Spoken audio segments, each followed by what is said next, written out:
Even the most beloved of games can see a downfall in goodwill, and, well, Europa Universalis 4, this grand strategy game from Paradox that takes you from late Middle Ages to early modern era, is a special case on that front, as users have kind of been fed up with the way Paradox has been doling out DLCs and expansions, and the way they don't meet a certain quality bar that people expect when they spend money on such products. Now, to highlight just how well Europa Universalis 4 has been received, this is a game that came out back on August 13th, 2013, and overall it's got a very positive reception with all of the reviews combined. 63,000, over 63,000 total. Now, recently you'll see that reviews have been mixed, and I'll get to that in a bit, but beyond that, the player base is still going strong with an average of 15,000, 16,000 people over the last 21 hours, and then a 24-hour peak of 21,000. And you can see right here, throughout the years, the player base has stayed relatively consistent. If anything, daily players are kind of at a higher average than they've ever been. So this is a game that, amongst the crowd that enjoy these kinds of games, this is one game that really attracts a decent amount of people.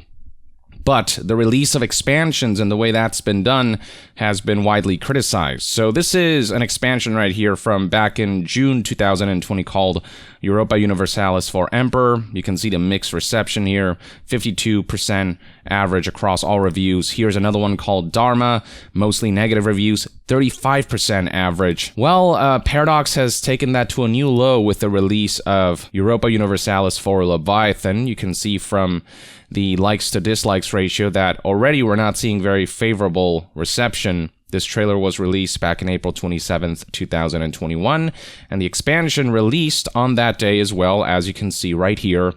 And what makes this particular expansion special is that it has actually become the worst user-rated product on Steam ever. I mean, look at the amount of negative reviews here, 3,765 reviews as of April 27th, or since April 27th, and looking at the overwhelmingly negative reviews, 7% from 3,765 user reviews. Older expansions at least had significantly less reviews, like this one right here, Dharma, with mostly negative reviews, only has 483 reviews that amount to a 35% average. But with Leviathan, we're talking about 3,765 reviews over the course of just a couple of days, and 7% user reviews. So something must have really gone awry for people to get this fed up at the game.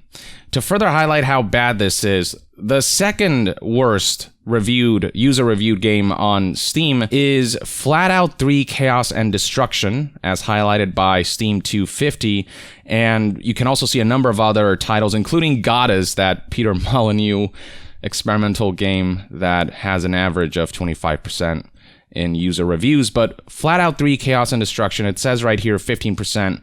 Looking at the store page here, is actually closer to 13%, so a bit of a margin of error for this website, but pretty close all around. 13% is the next worst game, and Europa Universalis' expansion just completely demolishes that record with a 7%. So what happened? Well, for many of you who've been following my channel, it'll be a familiar tale. We're talking about an expansion that is just extremely buggy. It is clearly incomplete, unfinished, rushed to launch. It was nowhere near ready for it to charge $20 for an expansion of a game that came out back in 2013. And it's worth noting that DLCs and expansions are the core business model of Europa Universalis, and Paradox often tends to rely on DLCs and expansions to recurrently monetize their games. So scrolling down here, for example, you'll find a bundle that goes north of $256.33, and that's with a 10% discount. So if you really want the complete experience, you do have to spend quite a bit of money, and so the expectation is that if you're going to have people pay recurrently, you want every release to be of a high standard, of a high quality, but especially with the latest expansion, especially with Leviathan, Paradox woefully fell short of that, and people are now feeling that they're being taken advantage of. PC Gamer released an article spotlighting how this DLC is now the lowest user-rated anything on Steam, and among the things that were highlighted in terms of why people are so pissed is that among the bugs they encountered include Horde's missionary strength being set to 100% instead of 1%, allowing them to convert entire provinces in a day. Basically, a core mechanic just straight up being broken in a way that people are baffled by. Like, how did this slip through? The Sikhism, or is that Sikhism, interface missing buttons, natives transforming into Europeans when unified no matter where they're from, settled provinces reverting to unsettled, games crashing after 100 years, in-game time obviously, and plenty more. It's so unfinished, in fact, that some people are reporting that there are assets that are straight up missing from, like the user interface and stuff like that. Here's another story from Kotaku that's also covering how this expansion is Steam's worst rated launch ever. It highlights how Paradox recently made the decision to hand development of Europa Universalis 4 expansions off to a new studio based in Spain, and perhaps a lack of experience from that studio is why maybe things resulted the way they did, though. If the product is in such a state, obviously the right thing to do is to delay until the studio can turn this product into something that's acceptable for launch. And the quality of Leviathan and its associated update has been so poor and so riddled with bugs and seemingly incomplete and untested features that disappointed fans have taken to Steam to vent their displeasure. This article, to a degree, even justifies the low user rating, noting how Leviathan is expensive for an expansion to an 8-year-old game, saying that while it's easy to chalk this kind of thing up to angry fans, in this case they really do have a point. And based on the reports that I've seen about exactly just how broken this expansion is, how just dysfunctional it is, how not ready for launch it is, I'll have to agree. Here are a few excerpts that Kotaku took from Steam reviews that read, "There are still placeholders or wrong art uses with the Sikh and Zoroastrian religions. Do not buy Leviathan in this state. Paradox released a completely unfinished and buggy expansion." And we have one more that reads, "Probably the worst release they've made from someone who defended them for a lot of time.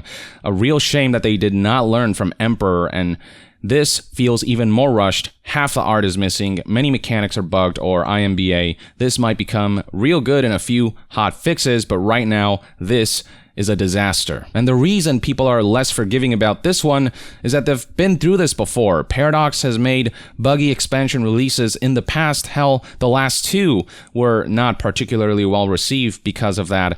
And so people expected that Paradox would actually, listen to feedback, learn from their mistakes, and do better next time, but they actually did worse. And at this point, it becomes a matter of this feeling like it's exploitation, like Paradox don't actually care, like they are just rushing products out to earn money from people who want, the appropriate experience on day one and not weeks, months, years later. And Leviathan is so broken that many presumed developers and the publisher must have known about the issues, and the leadership at Paradox shipped it anyway. Now, the studio manager of Paradox, Tinto, who were responsible for this expansion, did issue an apology, though after issuing the apology, the post was deleted for some reason. The apology reads as follows: "We know that Leviathan and 1.31 Majapahit did not live up to the expectations you and we had set for this release. We have been hard at work getting the 1.31.1 hotfix out to you as soon as possible, and we feel confident that it will solve many of the most glaring issues that we have collected and identified. We have identified and corrected some issues in our production process based on learnings from this release, and are taking concrete action both to fix the existing issues and to ensure future releases meet the quality you expect. 1.31.1 is now available through Steam. It should be compatible with 1.30.0 saves, and we have already begun to work on 1.31.2, which will provide more updates in the very near future. We apologize if you haven't been able to enjoy 1.31 and Leviathan the way we had hoped for, but we hope you'll give it another look with these fixes in place. Our goal is for you to be able to enjoy it now and for the foreseeable future." From what I've seen, the patch, while it does fix some stuff, Leviathan is still a far cry from being at a quality that is acceptable for what is being touted as a final product. So it should come as no surprise that there's already a mega thread for reporting bugs, and you can already see 1.3 thousand comments, and, you know, plenty of people have expressed their sentiments about how baffled they are by the state of things with this expansion release. Now, in light of all of this happening, there has been some discussion about toxic feedback that Paradox has been getting. In particular, a lot of the developers. So, for example, this PC Games N article has a headline that reads, Hearts of Iron devs and former CEO speak out against toxic feedback in EU for drama, Europa Universalis for drama. And among the things that were highlighted by the article, while they value having a direct line to their audience, it's becoming a harder and harder thing to enjoy because of how the culture on the forums has evolved. And this right here is a statement provided by a developer diary that reads, as many of you have noticed, we have gotten a little sparse in these forums in the last few months or even years. The reason for this is that often we do face a debate culture that is not enjoyable to take part in, where it is taken as a given that the devs are either lazy or incompetent, and where everything we do is viewed through that lens. Not only is it incredibly demoralizing to spend months of your life creating something only to see the people you made it for tearing it to shreds, it is also a debate that gives no one anything. Now, on one hand, if we're talking about insults and death threats and all these horrible things that don't belong in a discussion, then I 100% agree that stuff does not belong, should be rooted out. But if we're talking about genuine criticism, well, people have a right to be upset if they pay $20 for something that works this poorly. I don't agree with calling developers lazy or incompetent, because oftentimes developers are just working under conditions that leadership set. Oftentimes it's leadership's fault for the way a game launches. If they would have given developers more time, more resources, they could have done a better job, but they're working with what they have, with what leadership gives them. So the blame absolutely should go to leadership, not developers, not the artists and, you know, these people who, you know, have a smaller role in the grand machine. These are people who have no say in when a game releases, in what state it releases. All they can do is work on the thing they were assigned, which is why attacking ground floor developers is just such a pointless and misguided exercise. You're lashing out at the wrong people who can ultimately do nothing about the way a game releases, the time frame a game releases, whether it's rushed or not, etc. But at the same time, people do have a right to be upset and be critical. The publisher here has to acknowledge why the feedback is the way it is, especially when you're making the same mistake over and over and over again, releasing expansions in a buggy and incomplete state. And with Leviathan, the latest one, being the most egregious example. And not to mention that the feedback of don't ship a game broken and unfinished should go without saying. Now, in regards to this whole situation, Frederick Wester, who is executive chairman of the board at Paradox Interactive, also had a statement to share in regards to some of the responses that they've been getting, the developers have been getting. He said, our forum has always been an important way for us to communicate directly with our fans, and I would not be a supporter of closing it down. However, there are certain things I'd like to point out. He then proceeded with this. Are we happy about the Leviathan release? No, we are not. Will we make everything in our power to make it better? Yes, we will. This is the way we have worked for the past 22 years, and it's not changing.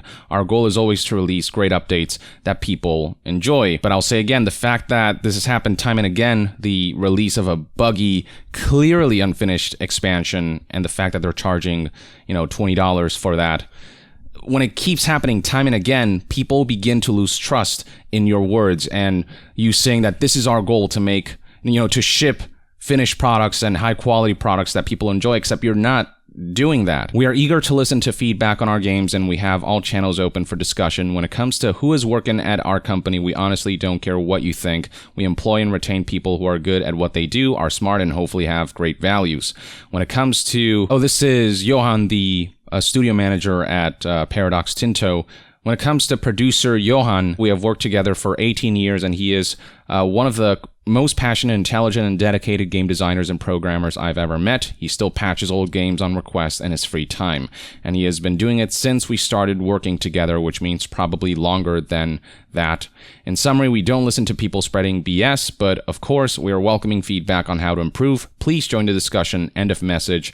It turns out it wasn't the end of message. I'm not asking you to judge us on old merits. Of course, you have the right to have high expectations on our games. Also, I recognize misdirected passion when I see it. I know you want us to make great products, and when we fail to meet expectations, it comes out in frustrated messages. So I think what he's generally trying to say is don't attack our developers, though we understand that people are frustrated when we don't meet your expectations. Something along those lines is how I'm interpreting all this. And generally, that is a sentiment that I agree with, but Paradox has to understand that they've been testing the patience of their community for so long, and Leviathan really is the breaking point with how just awful the state of the game is. A product becoming the worst user reviewed on a platform like that doesn't happen in a vacuum. That tends to happen because you've pissed off the community that much, and they feel like they're not being listened, and they feel like this is one way to get the developers or the publisher to finally start paying attention and actually live up to the promises that they keep making about we're gonna do better next time, we're gonna live up to your standards the next time. A promise that keeps being broken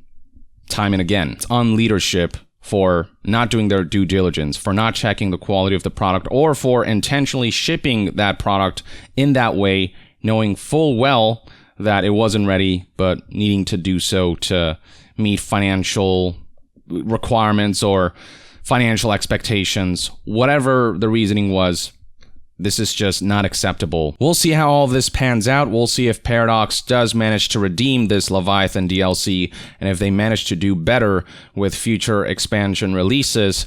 But until then, yeah, Europa Universalis 4 and the folks at Paradox are wearing a crown now that, you know, you don't want to wear. The worst user-reviewed game on the biggest digital storefront on PC. That kind of sucks, and that certainly is sending a message. And the message is, stop exploiting us, stop bullshitting us, stop charging us money if the product that we're getting can't meet basic quality standards. And, you know, that is a justified message. Or at least that's one man's take on everything going on with Europa Universalis 4 and its near universally criticized Leviathan expansion. Let me know in the comments below what your take is on all of this, and to be further updated on all things gaming news, reviews, and discussions, stay tuned right here on Young Yeah. I'll see you guys next time. Young out.